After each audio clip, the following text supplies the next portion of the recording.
आषाढ़ का एक दिन। बेटा, आषाढ़ का एक दिन नाटक सन 1958 में प्रकाशित हुआ था। यह एक आदर्श प्रधान 3 खंडों का नाटक है। यह महाकवि कालिदास के निजी जीवन पर केंद्रित है।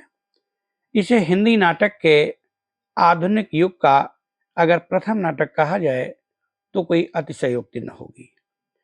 1959 में इस नाटक को सर्वश्रेष्ठ नाटक होने के लिए संगीत नाट्य अकादमी द्वारा पुरस्कृत किया गया।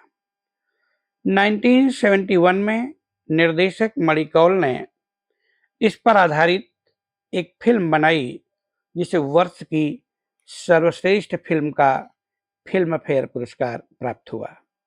यह नाटक अनेक रंगमंचों में अभिनीत किया जा चुका है, अर्थात यह नाटक बहुत ही अच्छा है और बहुत लोगों द्वारा इसे पसंद किया गया है। बेटा, नाटक में प्रमुख पात्र हैं अंबिका गांव की एक स्त्री है, मल्लिका की मां है, महामारी के बाद उसके पति की मृत्यु हो चुकी है, असहाय एवं निर्धन स्त्री है। मल्लिका अंबिका की पुत्री है, कालिदास की प्रेमिका है। कालिदास नाटक का हीरो है, नायक है, कवि है, सम्राट विक्रमादित्य का दरबारी कवि है और साथ साथ कश्मीर का राज्यपाल भी है। दंतुल राजपुरुष है, मातुल कवि मातुल है। मातुल का मतलब यहाँ पर कालिदास के मामा से है। जैसे जैसे कहानी आगे बढ़ेगी बेटा, अन्य पात्रों के विषय में हम आपको बताते जाएंगे। जैसे जैसे उनका रोल आएगा मैं बताता जाऊंगा। एक साथ बताने में आपको कंफ्यूज हो सकता है, आपको कहानी ध्यान से सुननी है। बेटा, कहानी का नाम है आषाढ़ का एक दिन, जो नाटक के रूप में लिखी हुई है। आषाढ़ का एक दिन, आषाढ़ हिंदू महीने के अनुसार चौथा महीना है। ये महीना जून जुलाई में आता है। ये कहानी मल्लिका और कालिदास की है। ये दोनों आपस में एक दूसरे से प्यार करते हैं, लेकिन उनकी शादी नहीं हुई है। कालिदास मल्लिका से प्यार तो करता है, लेकिन वो शादी की जिम्मेदारी नहीं उठाना चाहता, शादी के बंधन में नहीं फंसना चाहता और केवल वह मल्लिका से प्रेम करता है, लेकिन अपनी किसी भी प्रकार की जिम्मेदारी को उठाने से वह बच रहा है। किसी भी प्रकार की जिम्मेदारी को वह नहीं उठाना चाहता। दूसरी तरफ मल्लिका के अंदर कोई स्वार्थ नहीं है। वो प्रत्येक कीमत पर कालिदास का भला चाहती है, हित चाहती है। वो चाहती है कि कालिदास जीवन में प्रोग्रेस करें और यह उनके जीवन में बाधा नहीं बनना चाहती। वो कालिदास से इतना प्रेम करती है, इतना प्रेम करती है कि जो समाज में उसके प्रति बदनामी है उन सब को वो सहन कर लेती है। मल्लिका माँ के पास रहती है। उसने कालिदास को महान बनाने के लिए अपना सब कुछ समर्पित कर दिया है। कालिदास अगर इतने बड़े कवि बने हैं, रघुवंश, कुमार संभव, ऋतु संहार और अनेक जो उनकी रचनाएं हैं, उनको मूर्त रूप देने में मल्लिका का बहुत बड़ा योगदान है। दूसरी तरफ कालिदास के माता पिता नहीं है। उसको पाल पोस कर उसके मामा ने बड़ा किया है, इसीलिए उनका नाम मातुल है। मातुल संस्कृत शब्द है और उसको हिंदी में मामा बोलते हैं। उसके मामा, जिनको मातुल बोलते हैं, साधारण अनपढ़ एवं पशुपालक हैं तथा खेती किसानी का काम करते हैं। दूसरी तरफ वही गांव का ही एक व्यक्ति, मैंने बोला था जैसे जैसे रोल आएगा मैं बताता जाऊंगा, विलोम है। जो विलोम मल्लिका से वन साइडेड अफेक्शन, एक पक्षी प्रेम करता है। मैंने बोला विलोम मल्लिका से एक पक्षी प्रेम करता है। मल्लिका विलोम से घृणा करती। मैंने पहले बताया कि मल्लिका कालिदास को प्रेम करती है और कालिदास मल्लिका को प्रेम करते हैं, लेकिन एक दूसरे के विवाह बंधन में कालिदास नहीं बनना चाहता और उसकी जिम्मेदारी उठाना नहीं चाहता। इसी बीच आपको पता चलता है, जैसे मैं बता रहा हूं, विलोम मल्लिका से एक पक्षी प्रेम करता है। मल्लिका विलोम से घृणा करती है, लेकिन विलोम हर हालत में मल्लिका का हित चाहता है, मल्लिका की भलाई चाहता है। वो ये जानता है कि एक दिन ऐसा जरूर आएगा जब कालिदास मल्लिका को धोखा दे देगा। वो जानता है कि एक दिन जरूर ऐसा आएगा कि कालिदास मल्लिका को धोखा दे देगा। इसके अतिरिक्त नाटक में एक और भी कैरेक्टर है, और जो भी कैरेक्टर हैं उन सबको मैं कहानी को आगे बढ़ने के साथ साथ ही समझाता जाऊंगा, जिसमें किसी भी तरह का कोई डाउट न हो। बादलों की गर्जना के साथ साथ बरसात का स्वर सुनाई देता है। कमरे में एक तख्त पड़ा है तथा दरवाजे को मिट्टी से पोता गया है। साथ साथ कमरे में गेरुआ हल्दी से कमल व शंख के चित्र बने हुए हैं। एक चौकी पर बैठी हुई अंबिका छाछ से धान फटक रही है। बेटा, छाछ बोलते हैं, आपने देखा होगा घरों में माताओं बहनों के पास सूप रहता है, जिससे उनमें जो थोड़ा बहुत भी अगर कूड़ा है, थोड़ा बहुत भी अगर कुछ है, तो उसे साफ किया जाता है।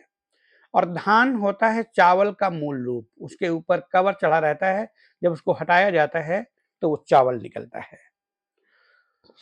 अंबिका छाछ से धान फटक रही है, तभी उसकी बेटी भीगी हुई आती है और कमरे में प्रवेश करती है। अंबिका अपने कार्य में व्यस्त है और वो माँ के पास जाकर कहती है, बता दूं आपको बेटा, अंबिका कालिदास की प्रेमिका की माँ है। और मल्लिका कहती है अपनी माँ से, आषाढ़ का पहला दिन और ऐसी वर्षा माँ, कैसी भीग गई हूं। अंबिका उस पर नजर डालती है और फिर अपने काम में व्यस्त हो जाती है। अंबिका उस पर नजर डालती है, फिर अपने काम में व्यस्त हो जाती है। वो माँ से सूखे कपड़े मांगती है तथा वह कपड़े बदलने के लिए भीतर जाती है और प्रकृति के नेचर के अद्भुत दृश्य का वर्णन अपनी माँ अंबिका को सुनाती जाती है। बाहर आकर वो देखती है कि माँ चुप है और कोई भी प्रतिक्रिया व्यक्त नहीं कर रही है। तब वह कहती है कि माँ, मुझे डांटो और कहो कि भीग कर क्यों आई हूं। ये कहो कि तुम थक गई हो, या ये कहो कि तुम घर पर अकेली थी इसलिए अच्छा नहीं लग रहा है। इस तरह वो अपनी माँ से बोलती है। इस पर अंबिका उसे दूध पीकर आराम करने के लिए कहती है। माँ को रोता हुआ देखकर वो कारण पूछती है कि बताइए माँ, आप क्यों रो रही हैं, लेकिन बार बार पूछने पर भी माँ कुछ नहीं बोलती। तो उसने कहा, तुम्हें मेरी सौगंध माँ जो मुझे नहीं बताओ। ये बेटे मैं लेखक के शब्दों में ही जो वर्ड डिटेल्ड हैं या कलर्ड हैं, उनको मैं लेखक के शब्दों में ही बता रहा हूं। इसी बीच दूर से घोड़ों के तोपों का स्वर सुनाई पड़ता है। अंबिका झरोखे से देखती है और माँ से पूछने पर मल्लिका को पता चलता है कि वो शायद राज्य के कर्मचारी हैं और जब भी वे आते हैं तो किसी महामारी या युद्ध की सूचना लाते हैं। माँ मल्लिका को बताती है, बेटा नोट करिए, इंपॉर्टेंट पॉइंट है और लेखक के शब्दों में ही मैंने लिख दिया यहाँ पर। पिछली महामारी में जब तुम्हारे पिता की मृत्यु हुई थी, तब भी मैंने यह आकृतियां यहाँ देखी थी। यानी आप ये समझ सकते हैं कि पिछली बार जब महामारी आई थी तब मल्लिका के पिता और अंबिका के पति की मौत हो गई थी। मल्लिका को अपनी माँ से पता चलता है कि उसने अग्निमित्र को उसके विवाह के लिए कहीं भेजा था। यह सुनकर वह नाराज होकर माँ से कहती है कि जब विवाह नहीं करना चाहती तो आप लोग निरर्थक प्रश्न क्यों कर रहे हैं। अंबिका बताती है कि अग्निमित्र यह संदेश लाया है कि वे लोग मना कर रहे हैं, अर्थात शादी नहीं करना चाहते हैं। इस पर मल्लिका कहती है, क्या अधिकार है उन्हें कुछ कहने का। मल्लिका का जीवन उसकी संपत्ति है, वह उसे नष्ट करना चाह रही है, तो किसी को उस पर आलोचना करने का क्या अधिकार है। अंबिका बेटी को समझाती है कि लोग उसके विषय में बुरा भला कह रहे हैं। मल्लिका माँ को बताती है कि उसने भावना में भावना का वर्ण किया है। बेटा यहाँ वर्णन ले किया है, सही पढ़ लेना आप लोग। भावना में भावना का वर्ण किया है जो केवल भावनात्मक प्रेम है तथा पवित्र, कोमल और नश्वर है। बेटा अगर हिंदी की टाइपिंग की कुछ गलतियां हो तो उनको जो मैं बोल रहा हूं उसके आधार पर देखना। इस पर मां कहती है कि तुम न कहो, मैं कह रही हूं। तुम्हारा जीवन तुम्हारी संपत्ति है और मेरा तुम पर कोई अधिकार नहीं है। और मां आगे कहती है, मुझे ऐसी भावना से वितृष्णा होती है। जब मल्लिका ने कहा कि मैंने भावना में भावना का वर्ण किया है, उसके उत्तर में मां ने कहा, मुझे ऐसी भावना से वितृष्णा होती है। अंबिका उसे समझाती है कि वह केवल अपने आप को धोखा दे रही है। तभी दरवाजे पर कालिदास के शब्द सुनकर मां किसी काम के बहाने भीतर चली जाती है। कालिदास एक घायल हरिणशावक को लेकर आता है। कालिदास एक घायल हरिणशावक को लेकर आता है। मल्लिका घायल शावक को देखकर दुखी होती है और कालिदास के कहने पर दूध लाती है। मल्लिका कालिदास को बताती है कि मां बहुत नाराज है। उसे आभास हो गया है कि मैं वर्षा में तुम्हारे साथ थी। उसे लोकापवाद की चिंता है। तभी दंतुल नामक राजपुरुष आता है और हरिण शावक को लेकर दोनों में विवाद हो जाता है। दंतुल नामक राजपुरुष ने हरिण शावक का शिकार किया था, उसे चोट पहुंचाई थी। कालिदास ने उसे देख लिया था और उसे लेकर वो वापस आ गया था। दोनों में उसको लेकर विवाद हो जाता है। वो कहता है कि ये मेरी अपनी संपत्ति है। इस पर कालिदास कहते हैं, बेटा नोट करिए पॉइंट, एक बाण प्राण ले सकता है तो उंगलियों का कोमल स्पर्श प्राण दे भी सकता है। कालिदास हरिण शावक को भीतर तखत पर लिटाने को कहता है, लेकिन मां यह कहकर मना कर देती है कि यह तखत जानवरों को लेटने के लिए नहीं है। तब कालिदास उसको लेकर बाहर की ओर चल देता है। दंतुल फिर अपना अधिकार जताता हुआ उसे लेना चाहता है। इस पर मल्लिका सामने जाकर कहती है कि कालिदास से शावक को लेने की जिद न करें, वह तुम्हारे शस्त्र की चिंता नहीं करेंगे। अर्थात आप शस्त्र से युक्त हैं, कालिदास निशस्त्र है, लेकिन आप उसको लेने की जिद न करें क्योंकि कालिदास आपके शस्त्र की चिंता नहीं करेंगे। जैसे ही दंतुल कालिदास का नाम सुनता है, वो आश्चर्य में पड़ जाता है और कहता है कि क्या यह वही कालिदास हैं जो ऋतुसंहार के लेखक हैं, जिन्हें उज्जैनी का राज्य का विकासन देना चाहता है और इसी कारण आचार्य वररुचि उन्हें लेने उज्जैनी से यहाँ आए हैं। वह कालिदास से अपने व्यवहार के लिए क्षमा मांगता है और चला जाता है।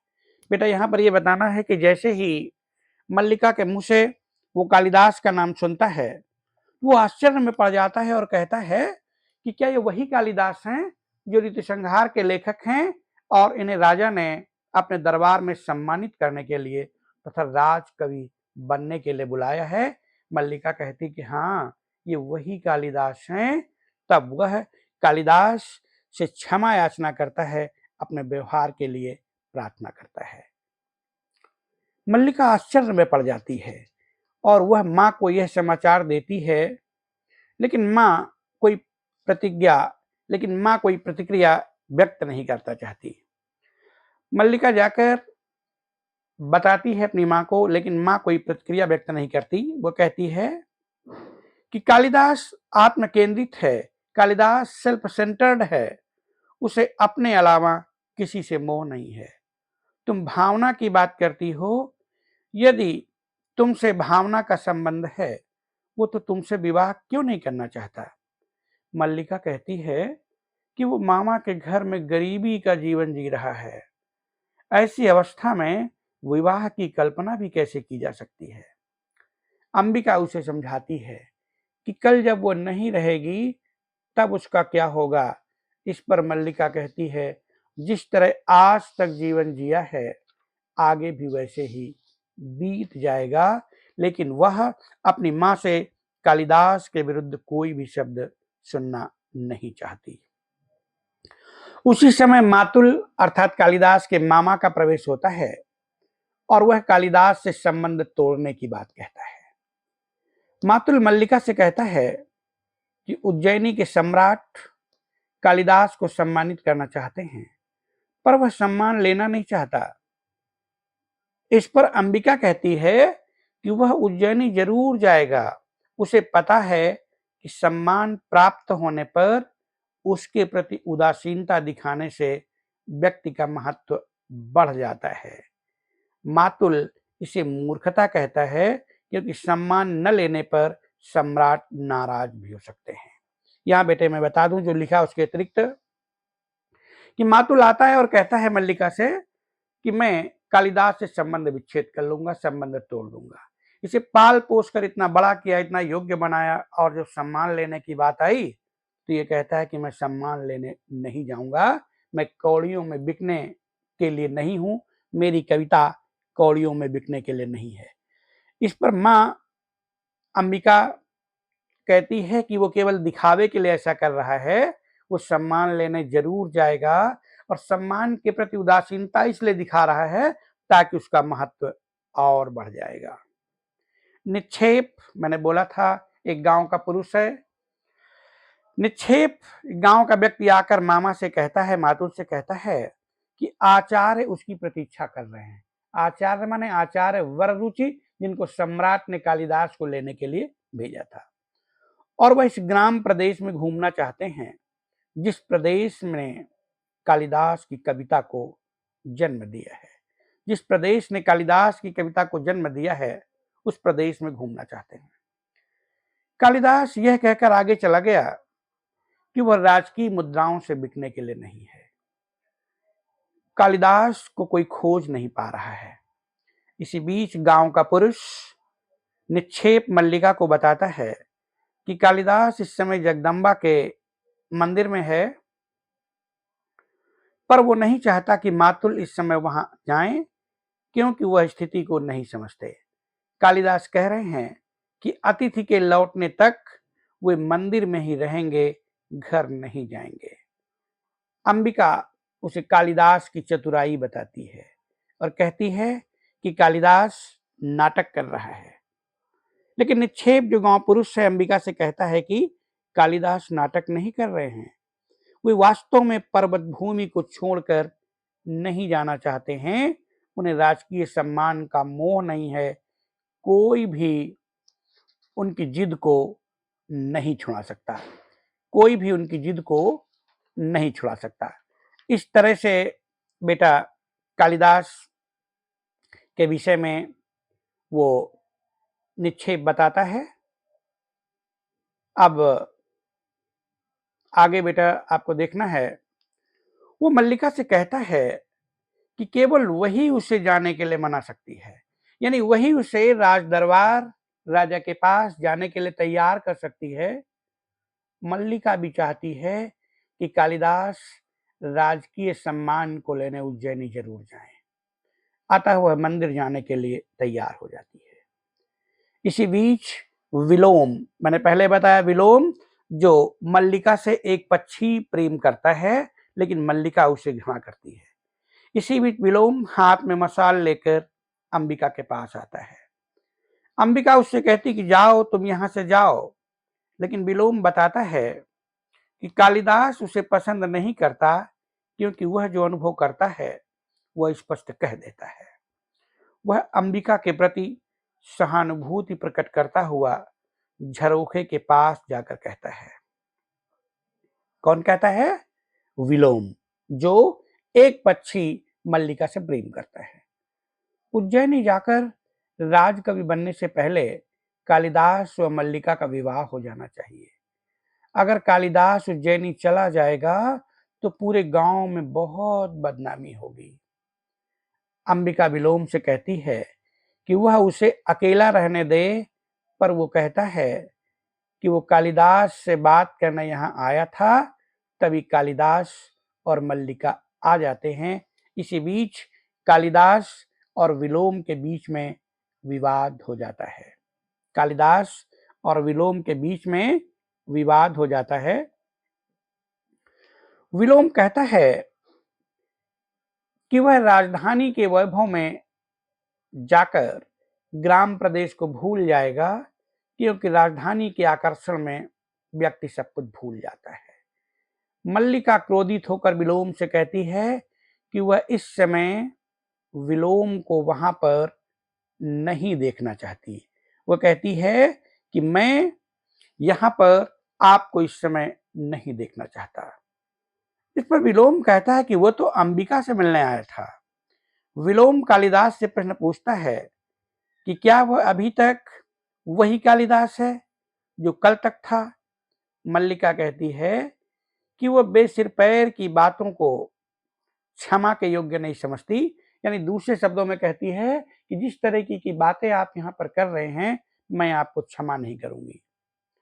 विलोम अंबिका को बताता है कि मल्लिका और कालिदास के संबंधों को लेकर गांव प्रदेश में तरह तरह की बातें हो रही हैं, बहुत कुछ कहा जा रहा है। अतः कालिदास बताएं कि वह उज्जैनी अकेले ही जा रहे हैं, या के बाद बेटा लेखक ने डैश डैश कर दिया है, अकेले ही जा रहे हैं या मल्लिका को भी साथ ले जा रहे हैं, या मल्लिका के साथ विवाह करके वहां पर जा रहे हैं। इस पर कालिदास विलोम का उत्तर टाल जाता है। मैंने बोला कि मल्लिका कालिदास से प्रेम करती है, कालिदास भी मल्लिका से प्रेम करता है, लेकिन शादी की जिम्मेदारी नहीं उठाना चाहता, विवाह के बंधन में नहीं फंसना चाहता, इसीलिए विलोम का उत्तर टाल जाता है। विलोम के प्रश्नों से मल्लिका विचलित हो जाती है और कहती है कि तुम अपनी सीमा से बढ़कर बातें कर रहे हो। अब मैं बच्ची नहीं हूं, अपना भला बुरा समझती हूं। और वो यहां तक कह देती है कि तुम तो बिना बुलाए मेहमान हो, तुम तो अनचाहे मेहमान हो, तुम तो बिना बुलाए मेहमान हो, तुम तो अनचाहे मेहमान हो। मल्लिका कालिदास को समझाती है कि उसे, बेटा ये लगभग अंक समाप्त होने का, ध्यान से सुनना। मल्लिका कालिदास को समझाती है कि उसे इस अवसर को ठुकराना नहीं चाहता है, कि उसे इस अवसर को हाथ से जाने नहीं देना चाहिए, इस अवसर को ठुकराना नहीं चाहिए। वो जानती है कि कालिदास के जाने से उसके जीवन में शून्यता आ जाएगी, उसका जीवन शून्य हो जाएगा, उसके जीवन में रिक्तता आ जाएगी। फिर भी वो हृदय से चाहती है कि वह उज्जैनी जाएं। वह अपने स्वार्थ के कारण उसे घेरना नहीं चाहती। कालिदास मल्लिका से कहता है, वह इस भूमि से जुड़ा है, वह अपनी भूमि से उखड़ जाएगा और उसके मन में उज्जैनी जाने के लिए कोई भी उत्साह नहीं है। कालिदास कहता है कि यहाँ के पर्वत प्रदेशों से उसे बहुत प्रेम है, यहाँ की प्रकृति से उसे बहुत प्रेम है, और वो इसको छोड़कर यहाँ जाना नहीं चाहता। मल्लिका उसे समझाती है कि वो यहाँ से जाकर भी उस भूमि से अलग नहीं होगा। यहाँ की वायु, मेघ, हरिण सब उसके साथ होंगे। जब भी वह उसके निकट होना चाहेगी, पर्वत शिखर पर चली जाएगी और उड़कर आते मेघों से घिर जाया करेगी। वह उसके पीछे भी खुश रहेगी। उसके कहने का मतलब है कि तुम्हारे जाने के बावजूद भी मैं खुश रहूंगी, और हर शाम को जगदम्बा के मंदिर में सूर्यास्त देखने जाऊंगी। वो कालिदास के लिए प्रार्थना करती है। कालिदास चले जाते हैं। बहुत तेज बादलों का गर्जन सुनाई देता है। मल्लिका अपने को रोकने का प्रयत्न करती हुई सिसक उठती है, फपक पड़ती है, रो पड़ती है। माँ अंबिका उसे आराम करने को कहती है।